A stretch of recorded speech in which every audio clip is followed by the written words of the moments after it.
एक चीज के बारे में आपसे बहुत ही स्पष्ट बात करना चाहता हूं। वचन का स्रोत स्वामी है, वो ही बीज है स्त्री का। बहुत ही ध्यान से सुनिए। एक जवान व्यक्ति के रूप में मैंने जो सबसे महान प्रकाशन पाया वो यह सच्चाई है कि बाइबल एक प्रकाशन है। यह यीशु मसीह सर्व सामर्थी परमेश्वर का प्रकाशन है। बाइबल की हर किताब उत्पत्ति से प्रकाशित वाक्य तक एक सत्य है, एक व्यक्ति के बारे में। आपके पास बाइबल की हर किताब है जो सर्व सामर्थी परमेश्वर के पुत्र को प्रकट करती है। निर्गमन में हम प्रभु के बारे में कुछ अद्भुत देखते हैं। हम उसे मेमने के रूप में देखते हैं, लेकिन हमें यह समझना होगा हर समय जब आप वचन पढ़ते हैं आप मसीहा को देखते हैं। वो ही फसह का मेमना है। प्रभु को समझे बिना इस किताब का कोई अर्थ नहीं होता है। आप वचन में आगे देखिए और आप प्रभु वचन की कहानियां पढ़ेंगे, जैसे कि यूसुफ की कहानी। उसका कोई अर्थ नहीं बनता जब तक उसमें यीशु को न देखें। यह उसका प्रकाशन है। वो ही वो पुत्र है जिसका पिता उससे प्यार करता था, जिसके भाई उससे नफरत करते थे। वो ही पुत्र है जिसे गड्ढे में फेंका गया। यह मृत्यु है जो उठाया गया यूसुफ के रूप में। यूसुफ की कहानी का कोई अर्थ नहीं बनता जब तक कि आप उसमें यीशु को न देखें। अब जवान लोग जो बाइबल स्कूल में जाते हैं उन्हें एक सरल सच्चाई जाननी चाहिए। पूरी बाइबल एक बीज की कहानी है, स्त्री का बीज। याद रखिए, उत्पत्ति अध्याय 3 में जब आदम ने परमेश्वर के विरोध में पाप किया, जब पाप उसके दिल में आया, प्रभु ने आकर उसे खून से भीगा चमड़ा पहनाया। वो चमड़ा हो सकता है कि मेमने का हो। प्रभु ने पहला बलिदान चढ़ाया और प्रभु ने अंतिम बलिदान चढ़ाया उसके पुत्र का। उसने आदम और हव्वा को खून से भीगा चमड़ा पहनाकर छुटकारे की घोषणा की। छुटकारे के बारे में कहे तो प्रभु ने आदम को लूसीफर का औहदा दिया था। लूसीफर, जिसे आज हम शैतान कहते हैं, जब वो गिरा स्वर्ग से, याद रखिए, लूसीफर महिमा में सबसे सामर्थी स्वर्गदूत था। वो एक करूब था, साथ ही वो एक प्रधान दूत भी था, एक में ही। वचन में स्वर्गदूतों के 5 विभाजन है। साराप जो यशाया में है, फिर करूब है यहेजकेल में, फिर जीवित प्राणी है प्रकाशित वाक्य में, प्रधान दूत है यह भी प्रकाशित वाक्य में है, और स्वर्गदूत है। यह स्वर्गदूत सामर्थ और महिमा में अद्भुत है। बाइबल कहती है कि प्रभु ने उसे सारी पृथ्वी का अधिकार दिया था, पूरी पृथ्वी का। 1/3 स्वर्गदूत उसके अधिकार में थे और उसका काम था कि प्रभु का वचन लेकर आए उस समय के पृथ्वी के वासियों के पास और उन वासियों की स्तुति लेकर प्रभु को सौंपे। लेकिन यहेजकेल कहता है कि इस लेन देन में वो भ्रष्ट हो गया। मतलब प्रभु का वचन वासियों को देने के बजाय उसने वचन को भ्रष्ट कर दिया। वचन कहता है कि उसने झूठ कहा और जो स्तुति परमेश्वर की थी वो उसने खुद के लिए रखी। वो इतना सामर्थी हो गया और सर्व सामर्थी प्रभु से जलन रखने लगा। स्वर पर मानो हमला किया। हम यशाया 14 में यही पढ़ते हैं, हे भोर के चमकने वाले तारे लूसीफर, तू कैसे आकाश से गिर पड़ा। तू जो जाति जाति को हरा देता है, तू अब कैसे काट कर भूमि पर गिराया गया। उसकी यही दशा थी, यही प्रतिफल मिला। क्योंकि तू मन में कहता तो था मैं अपना सिंहासन, मतलब वो राजा था, प्रभु के सिंहासन के ऊपर मतलब वो पृथ्वी पर था, बादलों के ऊपर। सर्वोच्च के तारागण से अधिक ऊंचा करूंगा, एल एलियोन से। लेकिन प्रभु ने उसे स्वर्ग से नीचे फेंक दिया। इसलिए हम पढ़ते हैं कि यीशु ने कहा कि मैंने शैतान को चमकते तारे जैसे गिरते हुए देखा। वो पृथ्वी पर गिरा। यह पहला कदम था। आप कहेंगे कि पहला कदम क्यों? सुनिए, वो पृथ्वी पर आया और परिणाम स्वरूप पृथ्वी नाश हुई। इसलिए हम उत्पत्ति 1-2 में पढ़ते हैं कि पृथ्वी सुनसान और बेडौल थी और गहरे जल पर अंधियारा था। मतलब पृथ्वी नाश की गई। और था, यह शब्द इब्रानी में ये है। कुछ शिक्षक विश्वास करते हैं कि इसका अर्थ है कि था। बाइबल के कुछ शिक्षक विश्वास करते हैं कि यह बनाया गया। मैं विश्वास करता हूं कि पृथ्वी बनाई गई, सुनसान और बेडौल और गहरे जल पर अंधियारा था, क्योंकि बनाया गया यह शब्द सारा चित्र ही बदल देता है। अगर हम विश्वास करते हैं कि यह शब्द था है, तो पृथ्वी 6000 साल पुरानी है। यह नहीं हो सकता है। लेकिन पृथ्वी बनाई गई थी सुनसान और बेडौल। मतलब किसी के कारण यह ऐसी बनी, क्योंकि प्रभु गड़बड़ी बनाने वाला नहीं है। उत्पत्ति 1:1 सिद्ध थी। आदि में परमेश्वर ने आकाश और पृथ्वी की रचना की। बैम। यशायाह 45:18 कहता है कि प्रभु कुछ भी व्यर्थ नहीं बनाता है। यानी प्रभु ने जो बनाया वो सिद्ध था। वचन 2 चित्र है गड़बड़ी का और विनाश का। यह कैसे हुआ? लूसीफर के पतन के कारण। पृथ्वी सुनसान और बेडौल थी और गहरे जल पर अंधियारा था। इब्रानी में कहा गया है कि पृथ्वी इतनी गड़बड़ी में थी कि उसका आकार ही नहीं था, पूरी तरह से बेडौल थी। इब्रानी में इसका अर्थ है कि पूरी तरह से बेडौल थी। उस पर बाढ़ थी, क्योंकि जब प्रभु आया उसने पृथ्वी पहले जैसे की। उसने पहले वातावरण सही किया, उसने पानी विभाजित किया, याद है ना? फिर उसने भूमि के अंदर के जल को एक जगह आने के लिए कहा और सूखी भूमि प्रकट हुई। मतलब वो पहले ढकी थी। देखिए, यही हुआ। सर्वसामर्थी प्रभु ने न्याय में, क्रोध में, जब लूसीफर स्वर्ग से नीचे गिराया गया, उसने हमारी पृथ्वी नाश की और उसमें बाढ़ आई और स्वर्ग को सील कर दिया। इसके बारे में अय्यूब अध्याय 9 वचन 5 से आगे बताया गया है। जब प्रभु ने पृथ्वी को सही बनाया, मैं आपको इतिहास बता रहा हूं ताकि आप इसे समझ सकें। जब प्रभु ने पृथ्वी को सही की, उसने एक मनुष्य बनाया अपने ही स्वरूप और समानता में। उसका नाम अदमायर रखा, मिट्टी। आदम का नाम मिट्टी था। प्रभु ने उसे यही कहा, आदम मतलब मिट्टी। इसका अर्थ है पृथ्वी, अदमा। जब प्रभु ने मनुष्य बनाया, उसने कहा, आओ हम मनुष्य को अपने स्वरूप में बनाएं, हमारी समानता में। पहली बार प्रभु ने किसी प्राणी को अपने ही समान ही बनाया।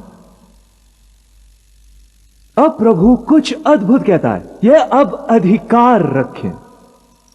उसे वो सामर्थ्य देता है सारी पृथ्वी पर। उसे उसका अधिकारी बनाता है, जो पहले लूसीफर का था। उसकी मदद के लिए एक पत्नी भी देता है ताकि अधिकार रखे। और फिर कुछ होता है।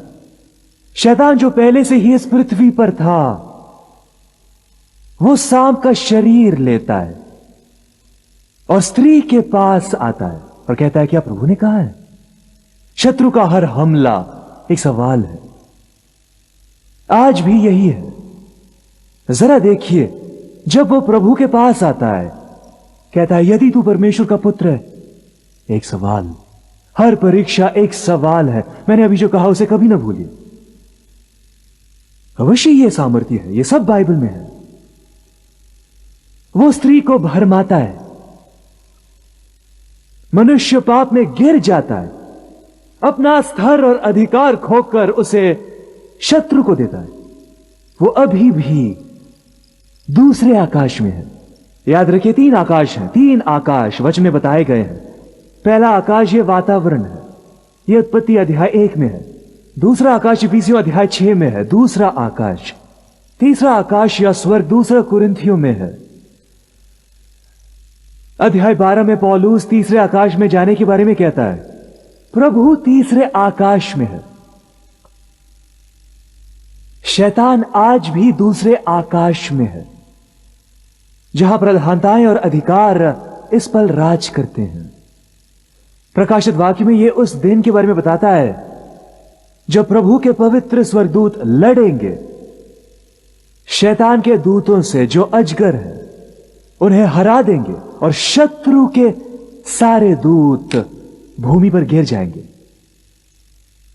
भलाई के लिए। यह प्रभु के दूसरे आगमन से पहले होगा। चलिए पिछली बातों को फिर से बताता हूं ताकि इन सबको एक साथ जोड़कर देखें। जब आदम गिर गया, प्रभु अपने दोस्त से मिलने आया था। उसने कहा, तू कहां है? प्रभु देख सकता था कि वो कहां है शारीरिक रूप में। वो पूछ रहा था कि आत्मिक रूप में तू कहां है? तू कहां है? वो झाड़ी से बाहर आता है और अब उसे अपनी नंगाई पता चली पाप के कारण। इससे क्या पता चलता है? जब तक प्रभु की महिमा उस पर थी, वो केवल प्रभु के बारे में सचेत था। वो केवल प्रभु के बारे में सचेत था। इसलिए जब प्रभु की महिमा आप पर आती है, आप खुद के बारे में दृष्टि खो देते हैं। लेकिन जिस पर वो महिमा चली गई, वो खुद के बारे में देखने लगा। प्रभु की महिमा आपको मिटा देती है। यहां मूसा है, 40 दिन तक प्रभु की उपस्थिति में रहता है। प्रभु की महिमा उस पर चमकने लगती है। वो खुद के बारे में भूल जाता है। यह सच्चाई भी भूल जाता है कि अब उसका चेहरा चमक रहा था। और वचन कहता है कि उसने कुछ न कहा। यह सामर्थ्य है। उसने कुछ न कहा। क्यों? क्योंकि प्रभु की महिमा उस पर थी। यानी वो पहाड़ से आता है यह न जानते हुए। यह नहीं जानता था कि उसे क्या हुआ है। खुद के बारे में भूल गया था। प्रभु की महिमा हमेशा यही करती है, लेकिन जब महिमा चली जाती है केवल खुद को देखते हैं। आदम के साथ यही हुआ। उसने खुद की नंगाई देखी। अब प्रभु 5 न्याय करता है। ये सब उत्पत्ति 3 में लिखे हैं। उनमें से एक है, वो सांप से कहता है, ध्यान दीजिए, वो कहता है कि स्त्री का बीज तेरा सिर कुचलेगा। मतलब मसीहा तुझे नाश करेगा और तू उसकी एड़ी को ढसेगा। मतलब क्रूसीकरण। आप इसे समझ रहे हैं ना? हां। शत्रु एक योजना के साथ आता है। वो कहता है, ओ नहीं, मैं ये होने नहीं दूंगा। मैं इस बीज को आने से रोकूंगा। उसने क्या किया? उसने अपने कुछ दूतों को स्त्रियों के साथ सोने के लिए भेजा कि मनुष्य जाति को दूषित करे, मसीहा के आने में रुकावट डाले। यह दूसरी बाढ़ का कारण था, नूह की बाढ़। जब बाइबल कहती है उत्पत्ति में कि केवल नूह ही धर्मी था, धर्मी शब्द का अर्थ था शुद्ध, मतलब भ्रष्टता नहीं, स्वर्गदूतों की मिलावट नहीं, यही अर्थ था। आप इसे समझ रहे हैं ना? केवल वही मनुष्य था जिसमें आदम का बीज था,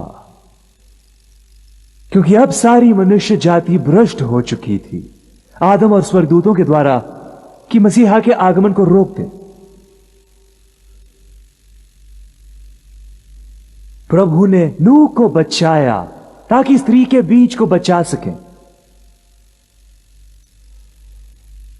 ओ, आप सब लोग शांत हैं। उसने नूह को बचाया ताकि बीज बचा रहे। बीज आदम में था और फिर शेत में और फिर नूह में। शत्रु उसे रोकने के लिए आया, दुष्ट दूतों को भेजकर स्त्रियों के साथ सोने के द्वारा और दानव उत्पन्न करें, जिनमें से अंतिम दाऊद और उसके लोगों द्वारा नाश किया गया। गोलियत उस भ्रष्टता का परिणाम था। अब शत्रु जो बहुत चालाक था, अब यह न भूलें कि शैतान एक चालाक शत्रु है। वो मनुष्य जाति को दूषित करता है। प्रभु बचाकर रखता है बीज को, उस मनुष्य को बचाने के द्वारा जिसमें बीज था। आपको वाचा की मेरी शिक्षा याद है ना? खैर, कुछ लोगों को याद है। बाइबल में 7 वाचाएं हैं, जल्दी से लिख लीजिए। हर वाचा बांधी गई केवल उस मनुष्य से जिसमें बीज था, और इज़राइल देश के साथ जिसमें बीज था। चलिए बताता हूं। पहली वाचा आदम के साथ बांधी गई। वो वाचा आदम के साथ क्यों बांधी गई? क्योंकि आदम में वो बीज था, स्त्री का बीज, यानी मसीहा। हर एक वाचा में होनी चाहिए नंबर 1 प्रतिज्ञाएं, नंबर 2 शर्तें, और नंबर 3 उस पर मोहर होनी चाहिए, या वो प्रभावित नहीं होगी। प्रभु आदम को देता है, ओह मुझे ये पसंद है, प्रभु आदम को प्रतिज्ञाएं देता है। आप ये सब पढ़ सकते हैं अध्याय 2 से आगे में। फिर वो उन्हें शर्तें देता है। वो कहता है कि इस पेड़ को न छूना, ठीक है? अब ध्यान दीजिए, हर वाचा की मोहर होनी चाहिए, उस पर मोहर होनी चाहिए ताकि वो अनंत काल की हो। इस वाचा की मोहर, पहली वाचा की, वो जीवन का पेड़ होना चाहिए। ध्यान दीजिए, ध्यान दीजिए, देखिए मेरी ओर देखिए ताकि इसे समझा सकूं। पहली वाचा पर मोहर नहीं थी, क्योंकि अगर उस पर मोहर होती तो आप उद्धार नहीं पाते। ध्यान से सुनिए, पास्टर जमाल, आदम के पास सामर्थ थी जीवन के पेड़ का फल खाने की। अगर उसने अपने पापमय दशा में जीवन के पेड़ से खाया होता तो सारा संसार नाश हो जाता। पाप में उद्धार के लिए कोई मौका नहीं होता, और वो अनंतकाल तक पापी के रूप में ही रहता। आप इसे समझ रहे हैं ना? हां। अगर वो जीवन के पेड़ का फल खाता तो उस पर मोहर कैसे लगती? इसलिए प्रभु ने क्या किया? अपनी बुद्धि में एक करूब भेजकर जीवन के पेड़ की रक्षा करता है। जीवन के पेड़ की रक्षा एक करूब की उपस्थिति के द्वारा की जाती है। करूब जिनके 4 चेहरे, 4 पंख और 4 हाथ होते हैं, वो आगे आकर खड़ा होता है। किसके? वो वाटिका के पूर्व भाग में खड़ा होता है ताकि आदम को भीतर जाने से रोकें। और एक तलवार प्रकट होती है, एक अदृश्य तलवार जो उस करूब के हाथ में नहीं थी। इसे स्पष्ट पढ़िए, यह स्पष्ट बताता है तलवार पेड़ के सामने थी, और जब भी आदम जीवन के पेड़ के पास आता, इससे आगे बढ़ने से रोकती थी। प्रभु ने आपके उद्धार की रक्षा की करूब भेजने के द्वारा, और आत्मा की तलवार भी। क्यों है ना यह अद्भुत? हां, क्योंकि अगर आदम उस पेड़ का फल खाता तो वो अनंतकाल तक जीवित रहता पापी के रूप में, और अनंतकाल तक पापी को ही उत्पन्न करता। इसके बारे में सोचिए कि पृथ्वी पर कोई मृत्यु नहीं होती, वो अनंतकाल की मृत्यु होती जन्मे हुए हर मनुष्य के लिए। प्रभु ने वहां हमारे उद्धार की रक्षा की। सब लोग कहिए हालेलुया। गुड। अब जीवन के पेड़ की रक्षा की गई है। प्रभु का धन्यवाद, उस वाचा पर मोहर नहीं लगी थी। प्रभु अब एक और मनुष्य को बुलाता है जिसका नाम नूह था, जिसमें स्त्री का बीज था। वो नूह के साथ वाचा बांधता है, वो वही प्रतिज्ञाएं दोहराता है आदम से जो की, वही नूह से की, जिसमें पृथ्वी को भरना भी था। शर्तें रखता है और उस पर मोहर लगाता है मेघ धनुष्य के द्वारा। इसे वाचा की मोहर कहा गया है। अब प्रभु तीसरे मनुष्य को बुलाता है कि बीज को आगे ले जाए। उसका नाम क्या था? इब्राहिम। उसकी देह में स्त्री का बीज था, यानी मसीह था। अब वो निर्णय लेता है, क्योंकि वो राह देखने से थक जाता है। खैर प्रभु, वो कहता है इश्माएल ही वो हो, अब प्रतिज्ञा के पुत्र के बारे में भूल जा, क्योंकि वो हाजिर के साथ सो चुका था, याद है ना? प्रभु अद्भुत बात कहता है, उसने कहा इसहाक में ही तेरा वंश कहलाएगा, मतलब मसीहा इसहाक से आएगा, इश्माएल से नहीं। प्रभु वाचा बांधता है इब्राहिम, इसहाक और याकूब से, यह एक वाचा है। 3 वाचाएं नहीं थी, एक ही थी, इब्राहिम, इसहाक और याकूब के साथ। प्रभु आदम के साथ वाचा बांधता है, प्रतिज्ञाएं और शर्तें, फिर मोहर लगाता है। प्रभु वाचा बांधता है, नूह से वाचा बांधता है, प्रतिज्ञाएं और शर्तें, फिर मोहर लगाता है। अब प्रभु तीसरी वाचा बांधता है इब्राहिम, इसहाक और याकूब के साथ। प्रतिज्ञाएं दी जाती हैं, आत्मा में हम सबको दी गई हैं, इस पर शर्तें रखता है और मोहर लगाता है, खतना की। अब वो आगे बढ़कर लोगों को बुलाता है, या इज़राइल से। इसे मूसा की वाचा कहते हैं। वहां भी प्रभु ने प्रतिज्ञाएं दी, वहां भी प्रभु ने शर्तें रखी, और उसे भी व्यवस्था के द्वारा उस पर मोहर लगाता है। व्यवस्था मूसा की वाचा की मोहर थी। मसीह जो बीज है वो आया आदम से नूह में, फिर इब्राहिम, इसहाक और याकूब से इज़राइल में। फिर प्रभु एक मनुष्य को बुलाता है, दाऊद को। वो बीज उसमें था। प्रभु दाऊद के साथ वाचा बांधता है, शर्तें रखता है और उस पर मोहर लगाता है, स्तुति की। दाऊद की स्तुति ने उस वाचा पर मोहर लगाई।